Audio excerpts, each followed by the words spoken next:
And you're listening to WKDW Radio 97.5 and KDWRadio.com, broadcasting from the Bishop West Real Estate Mobile Tower right here in kind of chilly but nice and spring-like feeling Northport, Florida. I know that we got down in the temperatures last night, and I think we did that because it was a Super Bowl night. I hope everybody had a good time. I don't know that I will be the one to say that I like the finish of that game because I never like it when the referees kind of take over. And I just, the football fans out there, if you want to, chime in a little bit, I don't have a problem with that. But I think it was probably one of the best games I ever have seen as far as the Super Bowl goes. You definitely had a nail biter right down to the last second. And I'm going to lead right back into C.A.R.E because C.A.R.E has had a recent event lately, and I'll let Marilyn introduce herself and give you an update on what is happening at C.A.R.E. Well, hi, my name is MARILYN CARUSO. I'm one of the sexual victims advocates here at C.A.R.E. And just to piggyback on you, I did not have a horse in the game or a fight in the fight last night, but I did pop over once in a while, and I did watch the last few minutes, and it was a nail biter. And I do know what you're saying, John, when you say, there was that one call that changed the game. So if you had someone you were rooting for, I can see where some fans might be a little upset today, but it was a really good game. Every time I checked in, I'm like, they're so close. And you don't always get that in a Super Bowl. So that was great. That's great. Yeah. So I am a sexual victims advocate here at C.A.R.E. And C.A.R.E is the Center for Abuse and Rape Emergencies here. And we help those that are in need who have maybe going through domestic violence or sexual violence in their life. And it could be something that is current, or it could be something that has happened to them in the past where they might be having some traumatic flashbacks or triggering events that are happening to them. We have hotlines and helplines that people can reach out to. The main hotline is not the 941-627-6000, or there's a helpline that is the 941-637-0404. And we do have trained advocates 24 hours on those hotlines and helplines. So if you are ever in need of that, and we'll say those again, I'm sure. We did have an event that was Stop Human Trafficking. And I think I wasn't here in January. I think I was in December. I was on with John talking about this event coming up. And it was an awesome event. And I wanted to personally thank John because he was our MC for the morning of this event. It was called Stop Human Trafficking, Shedding the Light on the Darkness. And it was really awesome because it did hit upon many different aspects of human trafficking. We had local as well as local to Florida speakers, and we had a few survivors who spoke as well. And it was very powerful, very powerful. And John, I just love the way that at the end, we did have attendees who were in nursing schools and students who are in that track. And you kind of reached out to them at the end to have them kind of sum up the impact or the, what their takeaways. And they were just so moved by the whole event. It just really made us at C.A.R.E realize how much this event is meaningful to the public and how important it is to the public. Well, and I'd have to say that was a unprovoked response. I don't know that I personally was prepared to walk back there and have the emotion of the event kind of come out through the new potential nurses that will be, in and participating in some of these arenas out here. Uh, and it was really cool to get their insight and also to be next to a lot of the students that saw that emotion, agreed with it, and then also had the fear look that, oh my gosh, I don't want to stand up. Um, and here's what's kind of cool. This transition I'm going to make right here is that what we found out by coming to that event was there were a lot of victims that came forward and did their presentation, and they had the courage to stand up, talk, and do all these things. And I think that directly connected with the nurses in the back with their emotion into it, because I don't know that they were thinking that they could put a personal relationship that they had along with the victims that were there in what they were talking about. I don't think they were partnering them together until that day. What do you think?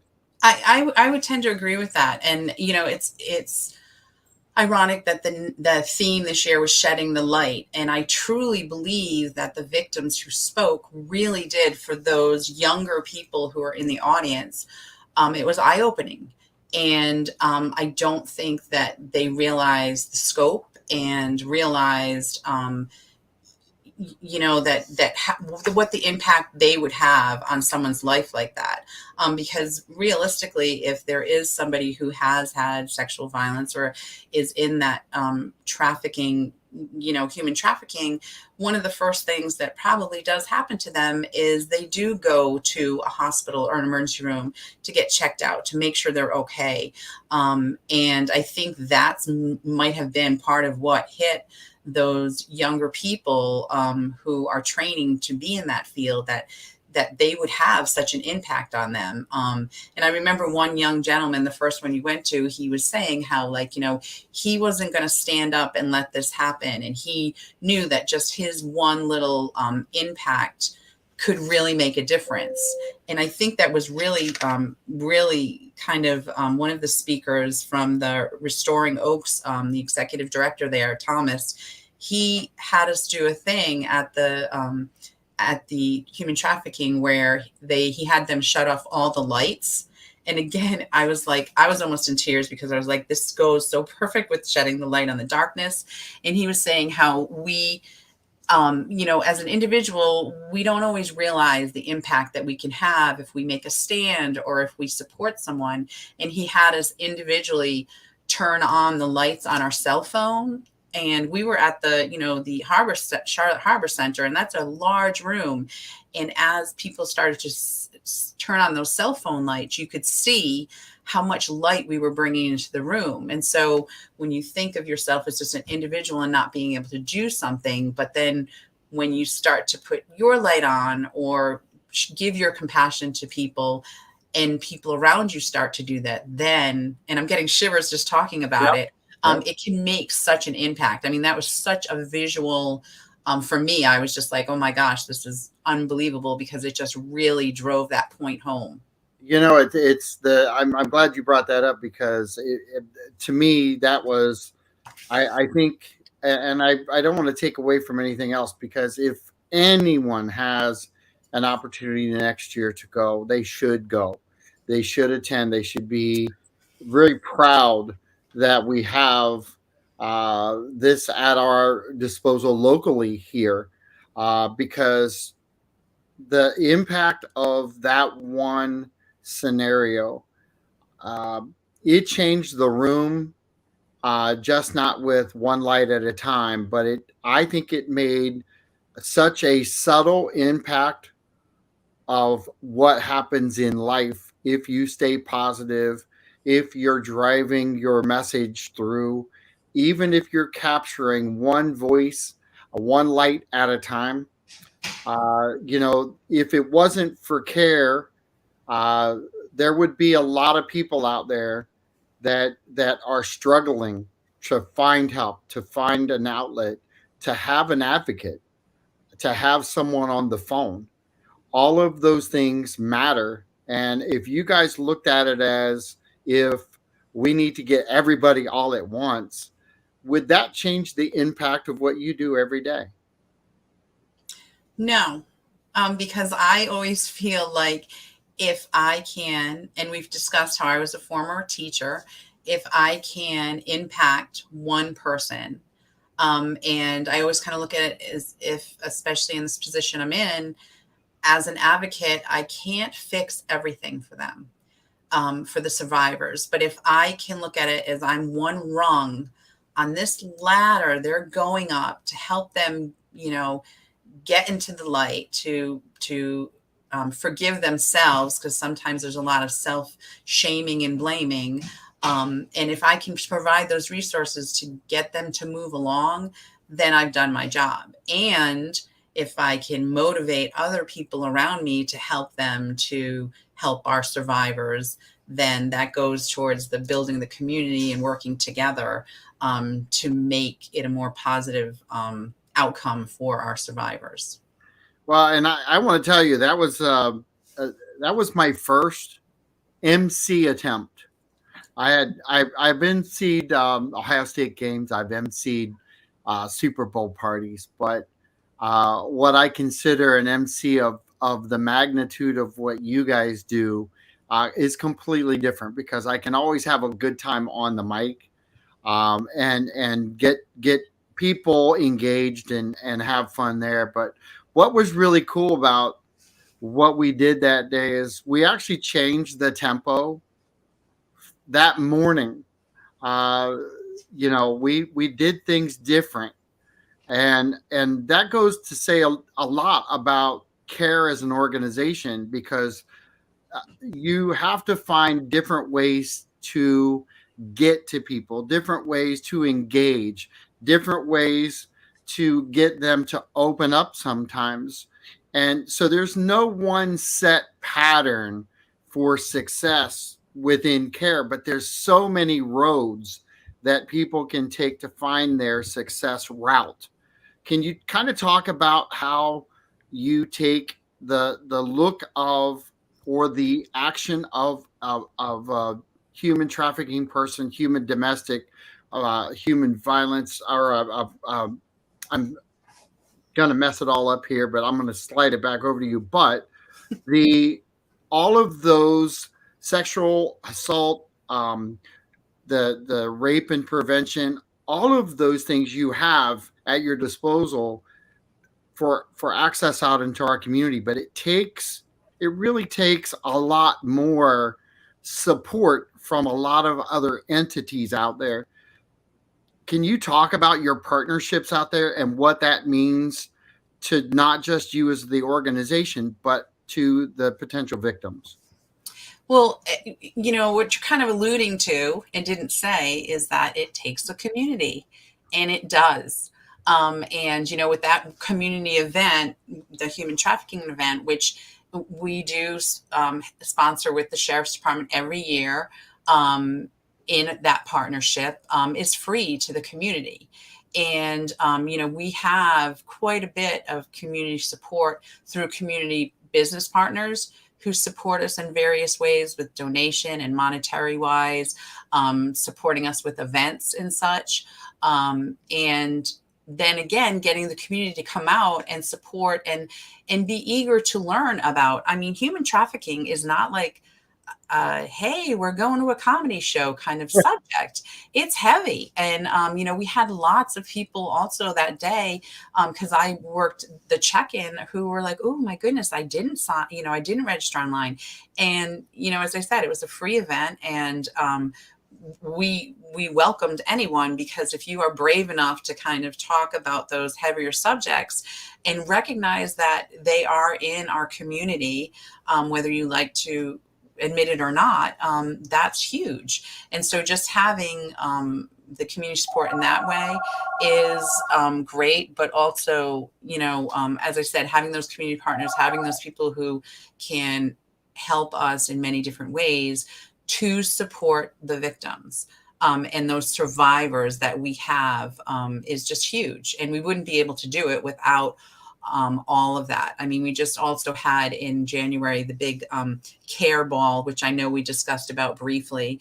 I mean, it was a sold out venue, and and that's huge because the money that is generated from that, with all these great sponsors and all the patrons who came to that event, that money is money that is used, it's non-discretionary, and it's used in so many important ways. So again, that we are so fortunate that C.A.R.E is great, provides great services, but we also live in a great community that supports us, and that's so important. I want to kind of talk about it in a thankless sort of way, and because I think that most people who work at C.A.R.E, they hear thank you from certain parts of patient delivery, certain parts of community. But I want you to talk a little bit on the thankless side. If C.A.R.E wasn't there, if C.A.R.E didn't exist, because there was a time where, as a society, we did not pay attention to things like this like we do today. So can you talk about the thankless side of it if C.A.R.E wasn't there, and why people need to understand that a need today doesn't mean that you don't have a friend who's in need, or a friend who doesn't have a friend who's in need, and kind of break down that thankless barrier and talk about the importance of what you guys do every day. I think that if C.A.R.E wasn't here, there would be a lot of survivors out there that would be reaching to places that maybe not would provide the proper support. And I think also, at C.A.R.E, we do try to educate those people who might be the support system for survivors. And so those people as well, we offer support to people who may be married to or the mother of someone who is a survivor. And that in itself is very difficult. So, if, and I'm not even sure if I'm answering your question, You but are, go ahead. Go ahead. but I just feel like, there's so many ways that we do help support those survivors. And again, there are lots of great organizations in Charlotte County, but unfortunately, all of these organizations that are nonprofit organizations that help people, there's only limited resources. And there's always a need for more money, or more Volunteers. counseling, or more volunteers, or everything. And so, people, of course, can always call any of the agencies that are around here, or C.A.R.E, and, and give of their time, their money, their, donations of clothing. And we have the reuse store that, people can go shopping at, and especially our survivors get to go there and don't get charged. But, even the general public can go and donate things and shop there. And again, that's money that comes back to support the center itself. So you did answer the question, but the reason I used the word thankless, and I saw you kind of shift a little bit, because we don't practice these things and we don't talk about them up front, but there's a reason I talk about that, because I've got 27 years medical. And, when you're in the medical field, you never look at patients for thank yous. Thank yous. I need more praise. I need more praise. I got to keep going. I've got to find that energy. Well, we don't look for that. When we're in healthcare in general, you're all about the patient. So you're not driving through every day looking for the praise. But boy, when people need this service, that's why I say it's kind of a thankless thing. It's that you don't and I'm going to couple that with human trafficking, because guess what? If everybody got affected by it, everybody would be involved at the convention. Everybody would have a stake in the game. Mm-hmm. But it's kind of this thankless thing that we have to keep talking about, and we have to keep putting this information out, because if we don't do that, there isn't another support system out there that's going through the rigors of the daily grind to make sure those who are involved in it have some end result to get some help. That's that perseverance of being in a thankless job, I think, is what gets overlooked sometimes. That and I know that CARE does care. All right, CARE does a great job. If you were part of that event, you know that it's there. If you're part of the system, whether it be an advocate or a community leader who's involved with CARE. Uh, this show, I love the fact that we're talking about this, because these are the hardest things to get out. We can talk about the Super Bowl and start nonchalant into it, but these things that we talk about with CARE, they're not easy. They're not something that parents know what they're doing with a lot of times. I've I've I've had personal associations with parents that have had to deal with uh, teenagers who are leading a completely different life today than what we grew up with 40 years ago. And I can't even imagine what I would be saying if I was in the 70s, in my 70s, and I would say, well, you should go back to when I was a kid, Yeah. because guess what? It's we'll just take one little simple thing that we were thankless for back then, and it was phones. We never thought that we'd have to thank the phone industry. Now we have cell phones and we're texting and we're doing emails from the palm of our hand. I remember as a kid, I couldn't even use my mom's computer because it cost too much money and she was afraid I'd break it. And she kept that thing for years. She might still have it. Mom, if you're listening, just let me know if you still have it. But the funny thing is we kind of look at things like that, and I don't want to say it's underappreciated, because it's never underappreciated. It's just never, the thankfulness of the whole thing never really gets traction unless you're completely involved in some facet of what you guys do every day. Yeah.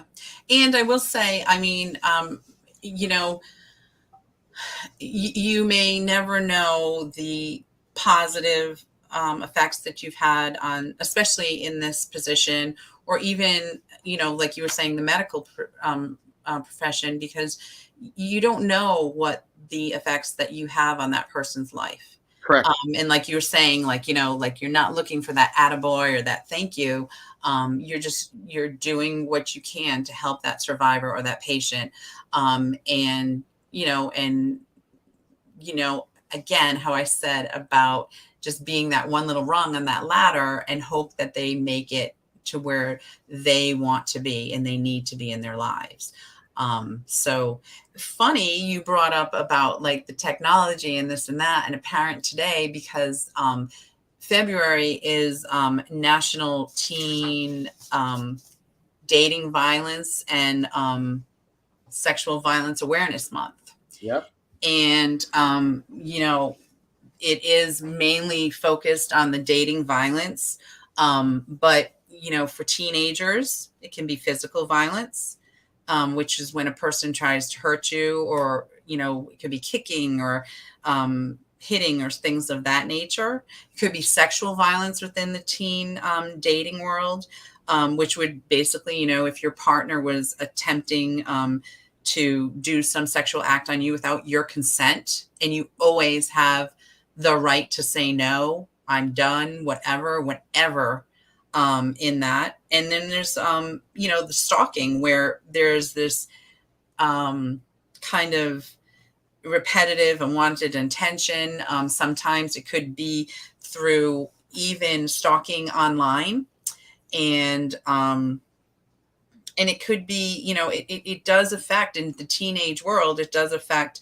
their health, the opportunities, the well-being. And sometimes when you are a teenager and you start in an unhealthy relationship, sometimes that perpetuates and you keep on getting into that healthy relationship mode, and it's hard to get out of it. But the good news is that violence, teen violence, we can prevent that. We can make you have the power to make your relationship violent free and to get into those healthy relationships. In the United States, 1 in 12 teenagers will be involved in either a sexually violent or a teen dating violence situation in their teenage years. And as a parent, that's scary, when you think about that and think that, some teenagers, because of their circumstances, may find that being in that relationship, even if it's an unhealthy relationship, is okay. And it's the way that they might find some love and care in between the pushes, the shoves, or the unwanted advances. How do you deal with, and I just scrolled down through the list of things that you guys kind of tend to deal with at C.A.R.E. You're not just a one horse show. You've got many shows going on at the same time. You've got uh, multiple hotlines out there for different types of scenarios that play out with teens, different things like that. But how do you manage to keep all of the conversations going, along with the educational backing that you have to have for the changes? I mean, there's been so many changes with things, and let's stick with the teenagers just for a little bit, because you know teenagers, they've changed over the last 10 years, let alone more than that. But how do you guys stay current and try to keep yourself relevant to that market? Well, as an advocate, and everyone who works here, I mean, we do have trainings constantly, and we try to keep up all of our certifications, and do certain training videos live and in um, and go in person to conferences and trainings. And each advocate, for lack of a better word, has their specialty. Yep. We have a rape prevention specialist who goes out and educates. We personally, I go into the recovery center, and I also go into the jail sometimes. And I also deal with the elderly. So I have those little niches. And those are each advocate has an area where we, again, make ourselves the expert. And what I do lots of times, if there is downtime, which there hardly is, but when there is, it's the researching online and kind of keeping up with those trends and what's relevant. And, even with teens and, certain apps that they may encounter, and how, there's a lot of, unfortunately, misleading in the digital world for teens that they have to navigate through. And as a parent, you have to kind of be aware and navigate through. I have older teenagers, and when they were younger, with us, it was more you went on their phone or you went through the system and you just blocked all the stuff. Well, more and more with technology, the teenagers are getting more savvy, and predators out there are getting more savvy. So, there's all sorts of apps and ways to create vaults on your phone that, again, teens will be teens. And, as parents, you have to kind of be aware of that. And it's, I know that as far as people with dating, people who may have some dating or violence and sexual violence as a teenager, it is shown through statistics that females are more likely to be the victims, unfortunately. But that's not to say that males are not. And the LGBTQ plus community also, they are higher rates of being victims as well in the teen dating violence, which is unfortunate. But again, as parents and as a community, we need to be aware of, what are some of the signs and what are some of the things that we can do to give our teens more of a fighting chance. So I want to go real quick and stick with domestic violence for a second, because we've come through some pretty challenging times as a nation, with pandemic, different things like that, and we have talked about the effects of the pandemic. Um, I don't want to use the pandemic as the blame for domestic violence, um, and that happens in all walks of life. Absolutely. That's the dating world. That's the soon to be married world. Uh, that's every aspect of what we encounter as a society every day. I've got friends who and I know that our stats are there, so I give them stats all the time, and they don't like me because I don't tend to sugarcoat anything. Oh, it'll be fine. Just suck it up and try it one more time. Nope. Bye. I think if you gotta go, you gotta go. Um, I firmly believe that. But can you talk about the domestic side of things, and how many times, in some stats, how many times does it take somebody to finally have enough? I don't think that there's a hard, fast, have enough, um, clear cut stat or data as far as, because as we know, some people who are in domestic violence situations, um, they live their whole life. Some people in that situation, they self blame. They think they deserve it. And maybe they don't have a center around where they live, like CARE, that they can reach out to. They think that it might be too hard for them to leave. And sometimes that first time that someone has some domestic violence in their life, they are out the door. This is not how they were going to be. Unfortunately, I believe that with domestic violence, a few things I wanted to touch upon that you spoke about, is with the pandemic and being in lockdown.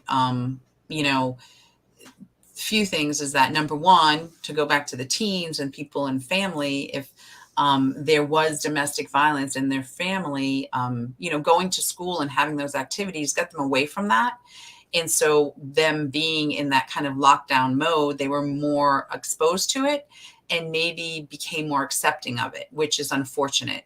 And then also, I believe that some of the domestic violence that has maybe come to light recently, people lost their jobs. People had to be home with maybe a partner that they shouldn't really be with. And all of a sudden, it was smack in your face. You had to be with this person 24/7 or go sit on the lanai, and still they were right there.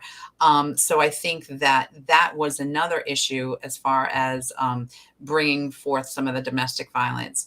And again, I think that if you grow up around or have in your history some kind of sexual or domestic violence trauma, that it's hard to break that chain. So sometimes for people who it might take them the second or the third or the fourth time to leave that domestic violence situation, it's because they've been around it, they've seen it, they grew up with it, it's what they know. And, anything for anyone, no matter what situation they're in, stepping outside of your comfort zone is scary. And if you don't have a support system, or the only support system is your abuser, that's scary. And again, that's why, with CARE and having so many resources and having that live advocate 24/7 there, is so vitally important for this community, because there is help. And we may not have all the answers right there, but we will look and we will investigate and we will work with those survivors. or that domestic violence person who needs to find a shelter. And if we don't have room in our shelter, we will try to direct you to other places. And unfortunately, you know, that is a big need in every community, is to have those shelters, to have those places that when a domestic violence situation is there and a survivor is ready to leave, you know, trying to find them a place to be. But that's our job at CARE. You know, we stand by them, and that word advocate, that we're their advocate. We're going to try to figure it out with them, for them, and we're going to try to give them the information to empower them, and to do the best that they can, again, to get out of that situation if and when they're ready.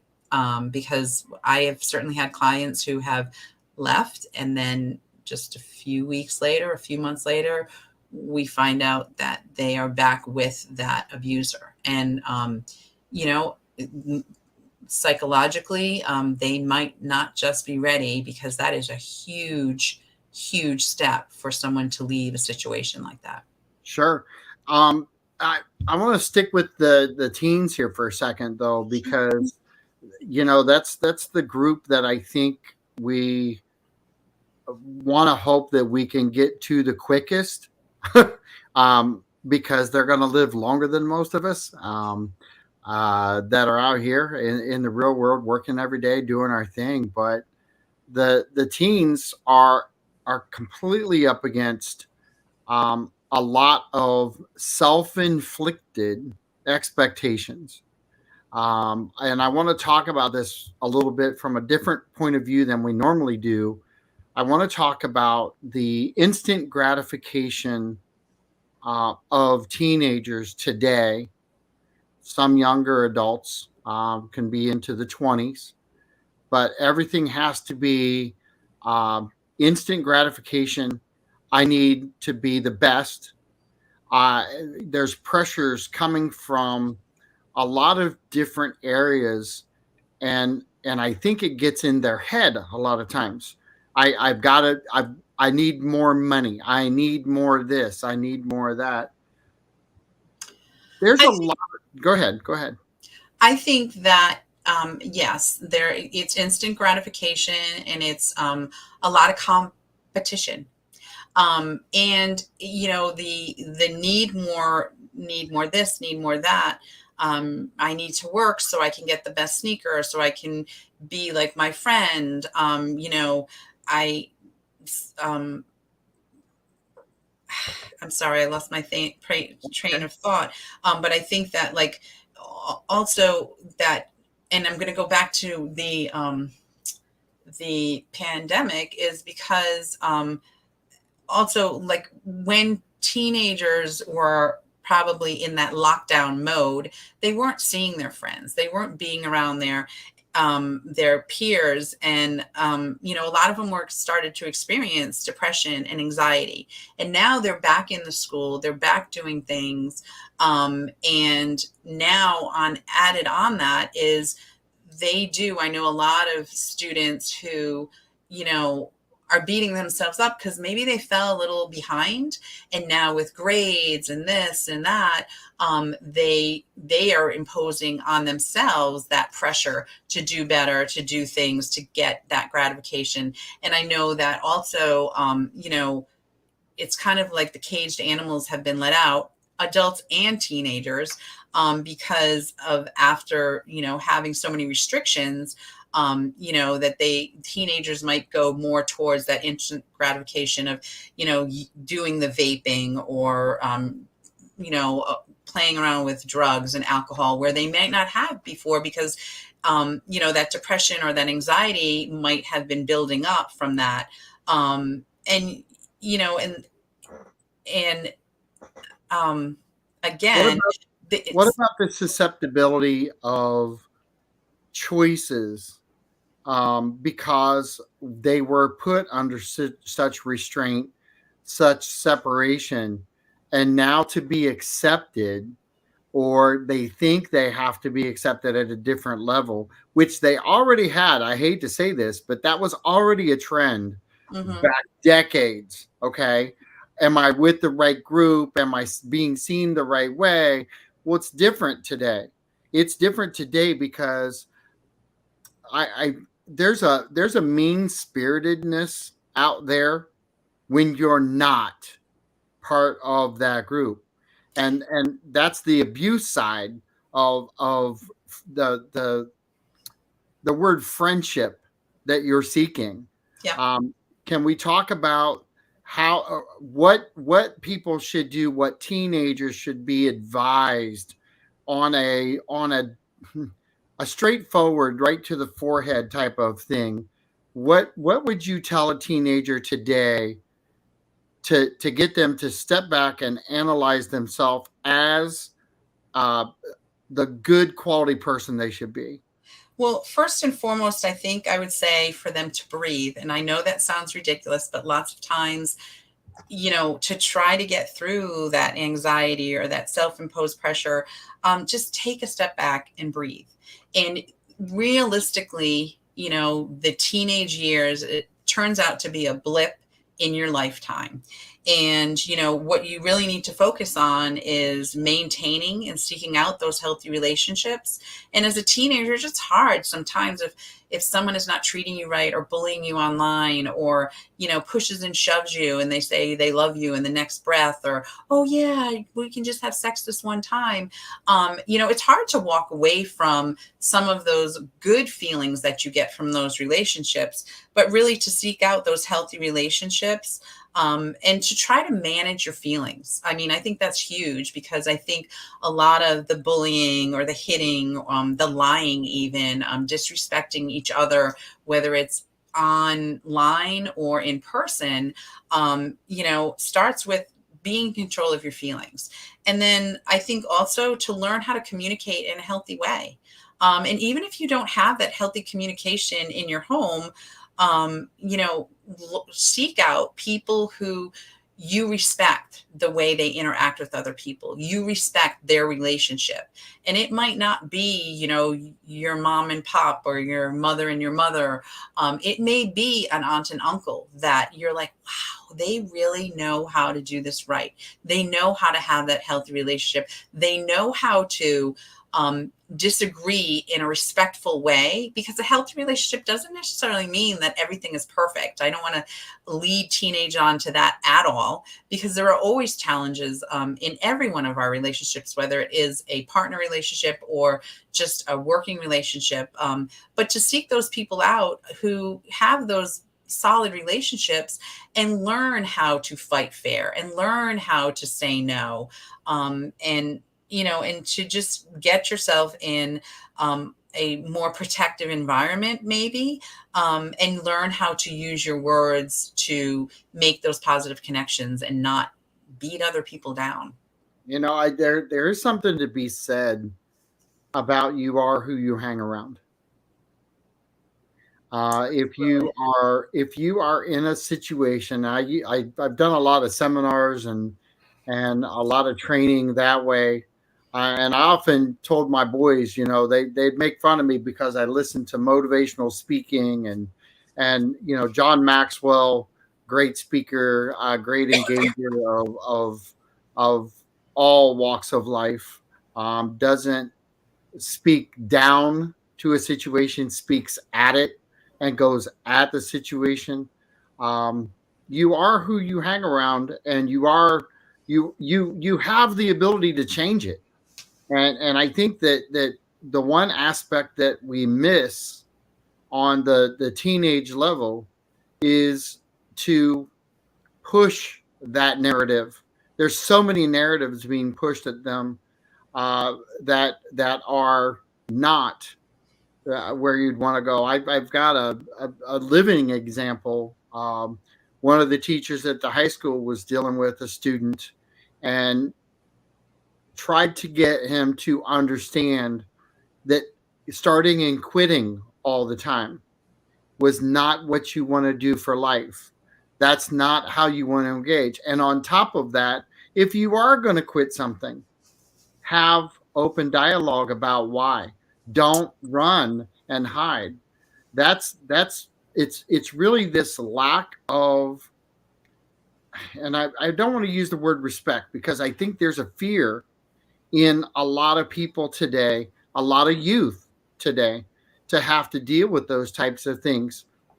And I hate to say it, but that same fear goes along with the abuse, it goes along with the sexual abuse, Yeah. all those fears. And they, in this society that we're raising now, what's scary is you can see the fear of the pandemic. You can see the fear of all these changes that occurred just like that. Mm-hmm.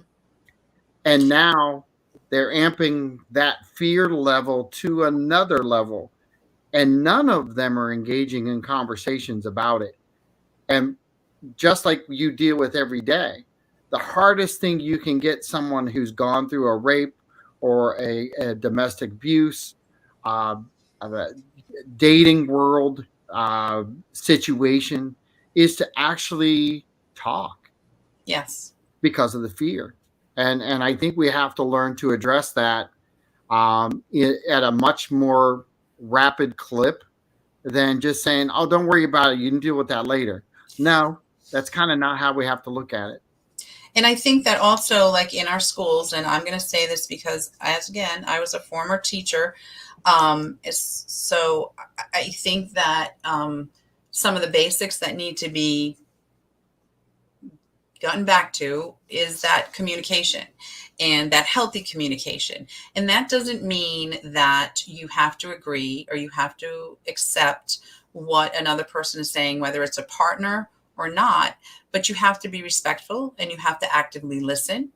And I think that was kind of like what you were kind of going towards, is that, we do have to get back to those basics of communicating and working things out, and not going flying off the handle with our emotions, and in any situation.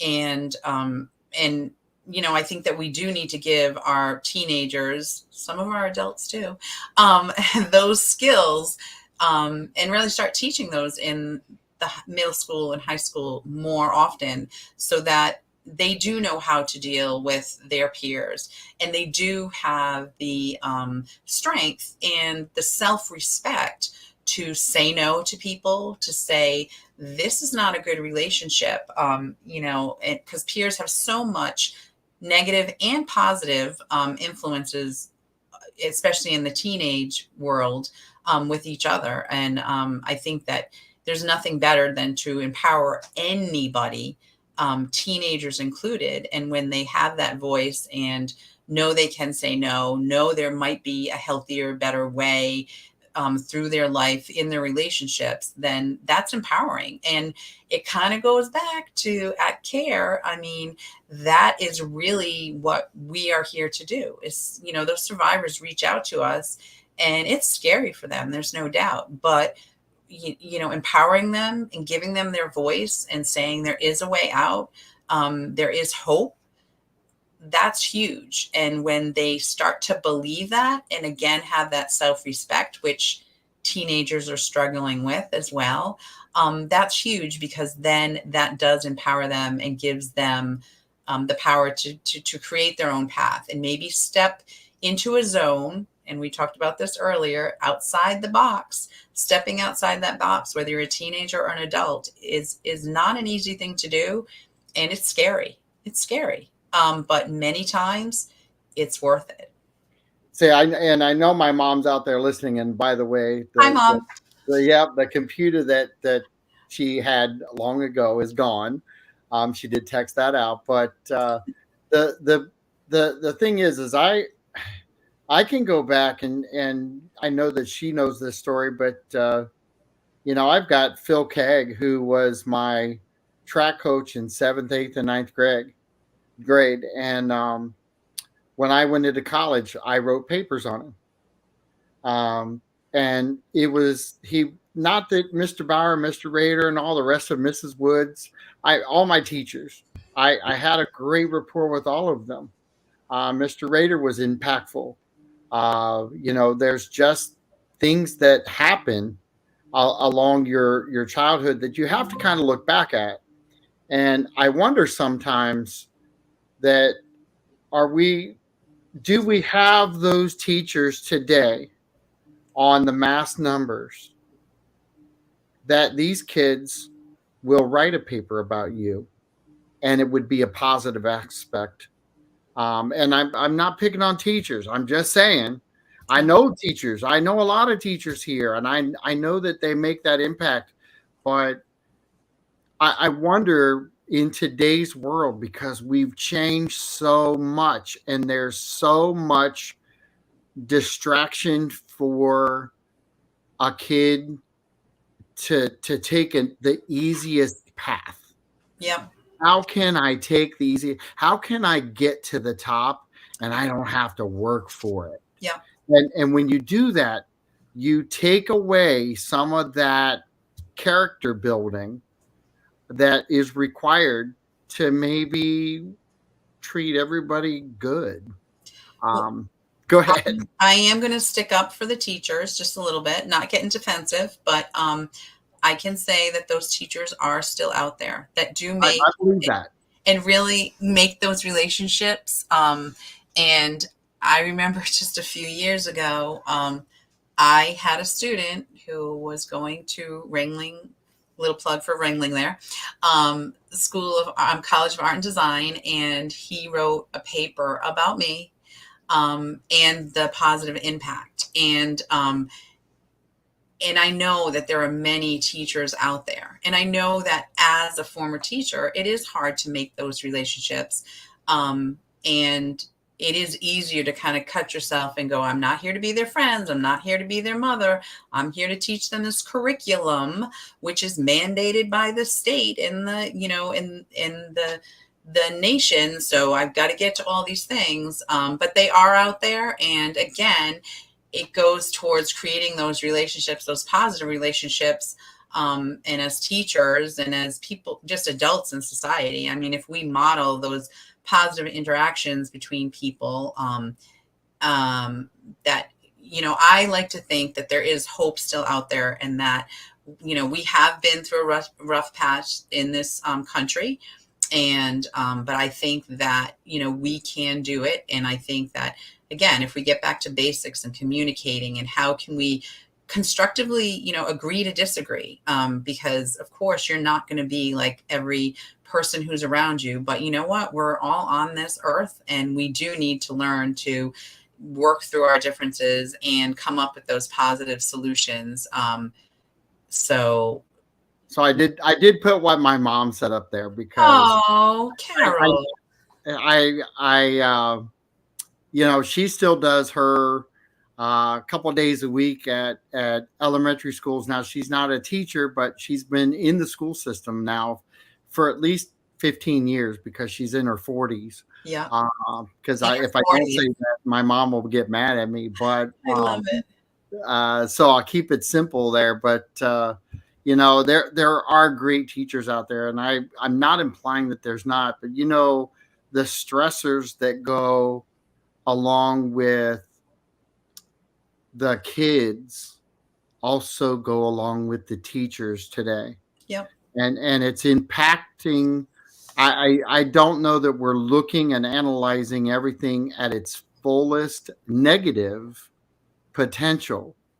And I say that because we're always trying to look how great this is. Look how there's a lot of great things. There are.